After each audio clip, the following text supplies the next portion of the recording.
Bonjour et bienvenue sur ma chaîne. Aujourd'hui nous allons commencer avec un point de conjugaison assez simple, le présent de l'indicatif des verbes du premier groupe. Si vous débutez le français, vous avez dû commencer à apprendre des verbes tels que le verbe être, le verbe avoir ou comment ça va, comment allez-vous. Vous avez dû apprendre le verbe aller. Il s'agit de 3 verbes indispensables et pourtant ce sont des verbes irréguliers et difficiles. Mais ne vous inquiétez pas, vient maintenant le présent de l'indicatif des verbes du premier groupe, à savoir les verbes réguliers qui finissent par ER et eux, ils sont plutôt simples. Il est très important de les apprendre. Vous devez connaître maintenant le verbe aimer, adorer, parler, travailler, danser ou le contraire d'adorer, détester. Pour ces verbes-là, nous allons donc prendre comme racine l'infinitif du verbe auquel on va enlever ER. Nous aurons donc parle pour le verbe parler, travail pour le verbe travailler et les autres, même schéma. On va prendre cette racine-là et ensuite nous prenons les pronoms personnels. Vous devez les connaître. Je pour la première, tu, il, elle, on, nous, vous, il ou elle avec un S au pluriel. Nous prenons ces pronoms personnels et ensuite la racine du verbe auquel nous allons ajouter les terminaisons suivantes. E, ES, E, ONS, EZ, ENT. Nous avons donc je parle, tu parles, il parle, nous parlons, vous parlez, il parle. Première chose que vous pouvez remarquer, c'est que les 3 personnes du singulier ainsi que la 3e personne du pluriel s'écrivent certes différemment, E, ES, ENT, mais sont prononcées pareil. Ce sont des anciennes marques du latin, autrefois nous les prononcions, plus maintenant. Donc c'est toujours la même chose, je parle, tu parles, il, elle parle au pluriel. Premier point, faites attention à la liaison quand le verbe commence par une voyelle. C'est le cas pour aimer et adorer, par exemple, que vous connaissez. L'apostrophe pour la première personne du singulier. Je parle, mais j'aime, j'adore.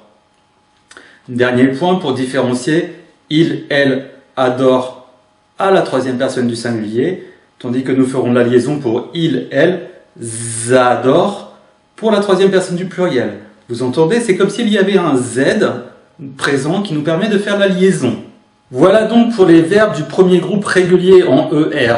Il existe néanmoins quelques exceptions, à savoir pour des raisons de prononciation.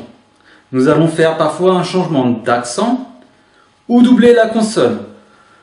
Vous ne connaissez peut-être pas tous les verbes, mais nous avons par exemple le verbe acheter, qui veut dire j'achète un produit, je donne de l'argent pour quelque chose, va donner j'achète avec un accent grave sur le E. J'achète, tu achètes, il achète. On revient à la forme de l'infinitif pour la première et la 2e personne du pluriel.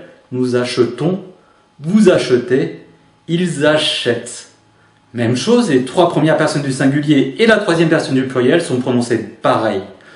On trouve l'accent grave pour la prononciation, sauf aux 2 premières personnes du pluriel. Même chose pour certains verbes où il y a doublement de consonnes, tel que le verbe jeter. Je jette, tu jettes, il jette, nous jetons, vous jetez, il jette.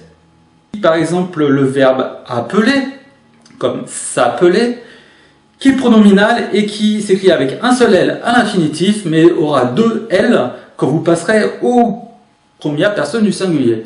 Je m'appelle, tu t'appelles, il s'appelle, nous nous appelons, vous vous appelez, il s'appelle.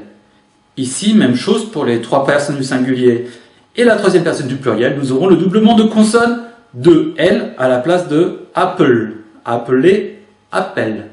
Alors il y a ces quelques verbes qui changent d'accent ou doublent leur consonne pour des raisons de prononciation. Nous avons aussi les verbes en GER et les verbes en CER. Même chose Et là, ça concernera juste la première personne du pluriel. Pour des raisons de prononciation, puisqu'ils ne sont pas suivis par un E, mais par un O, il faudra laisser un E derrière le G dans des verbes tels que manger, je mange, tu manges, il mange, nous mangeons, vous mangez, il mange. Le E est présent derrière le G pour des raisons de prononciation. Sinon, un G suivi d'un O se prononcerait go. Go, nous mangons. Ce ne serait pas possible. Le même problème va être présent pour les verbes en CER, tels que commencer.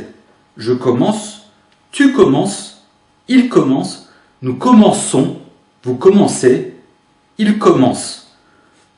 Le C suivi d'un O serait prononcé co. Nous commençons, ce n'est pas possible. C'est pour ça que nous allons rajouter cette fois pas un E, mais une cédille au C. Nous commençons. L'indicatif présent est assez simple pour les verbes du premier groupe régulier en ER. Il est important de les savoir et il est important aussi de connaître les quelques exceptions, même si ça ne concerne que la prononciation, car d'autres temps plus tard seront formés à la base de ces racines. Voilà, c'est tout pour aujourd'hui. Apprenez bien vos verbes, apprenez bien le vocabulaire, c'est comme ça que vous allez progresser le plus vite. Si vous voulez des exercices, vous les retrouvez sur ma page. Le lien d'ailleurs sur ma page est dans la description plus bas si vous nous suivez via YouTube. Sur ce, bon apprentissage, bon français et à la prochaine fois.